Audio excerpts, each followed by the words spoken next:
Hi beautiful people. This is gonna be a short blip because I really need a week to chill. I'm going to Mexico for my mom's big 65th birthday and I just want to be present and in tune with my family. But if you'd like to keep in touch while I'm gone, please follow me on Instagram at GodIsGray and Twitter at GodIsGrayXO. Also, good news, I asked you guys to send your stories for our first God is Gray book and I will finally have the time to read them while I'm on vacation. I can't wait to read all your secrets and stories and we can finally get this printed. So I know I promised you guys I would talk about sexual integrity, but I'm gonna push that to next week because it is a big one. Now, for this week on the podcast, I'm interviewing a Christian girl about her asexuality. You can find the podcast by searching God is Gray on Apple, Google, Spotify, Anchor, and more. You guys have been asking me to comment on asexuality for a while, and I know it deserves an entire video, and this one will just scratch the surface.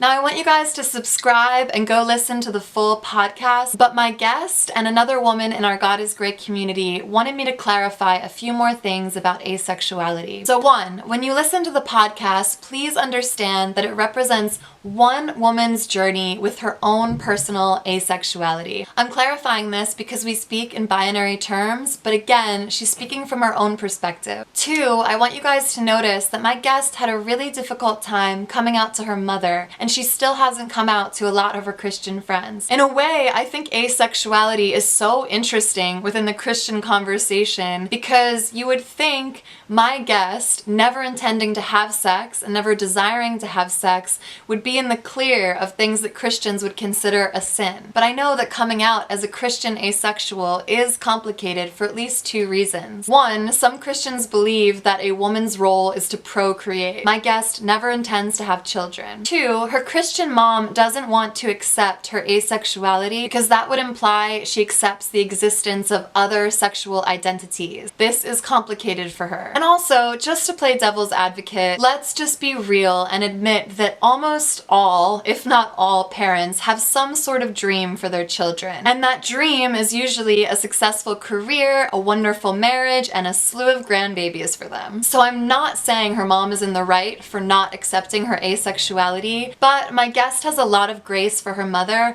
and it's understandable. When a child comes out as anything but heterosexual, it could take a moment to process and digest that their dream for their child won't necessarily be as they thought it would. I know some Christians will verbally slaughter me for saying this, but I think we're beginning to realize that your child coming out as anything but heterosexual actually isn't the end of the world. My guest and her mother are on a journey of acceptance, and I'm praying for her and I look forward to seeing how it goes. Lastly, here's some clarifying statements on asexuality.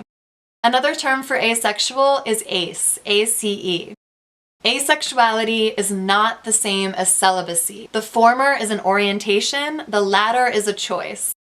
Asexual people may experience romantic attraction and want romance in their lives. Romance and sex, as much as they may be tied together, are not the same thing. People can be aromantic, asexual, or both, but they don't necessarily go hand in hand.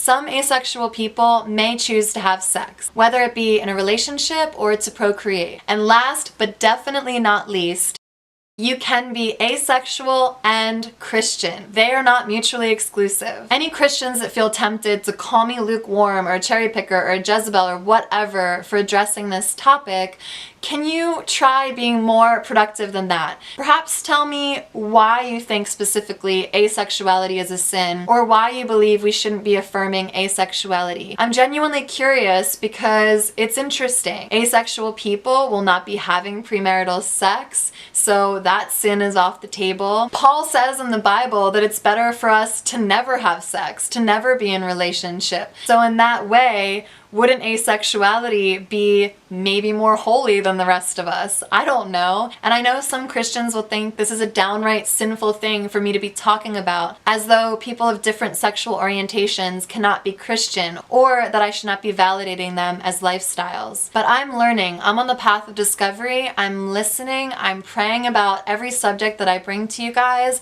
and that's what it is. And I know some of those comments will be hard for the LGBTQ plus community to read, but if you have the patience and time to kindly engage with those people, perhaps we can educate each other and figure out why we believe what we believe and maybe make some forward progress. That would be amazing. To my asexual listeners, I pray you feel represented, heard, and understood. If I get anything wrong, please forgive my cisgendered heterosexual behind. I am a millennial. All this stuff is brand new to me. Please let me know if I got anything wrong or if you enjoyed this conversation. I love you guys. Thank you so much for watching. Please like, subscribe, donate to my Patreon or Venmo if you can. Don't forget to follow me on Instagram at God is Gray. I love you guys. God bless.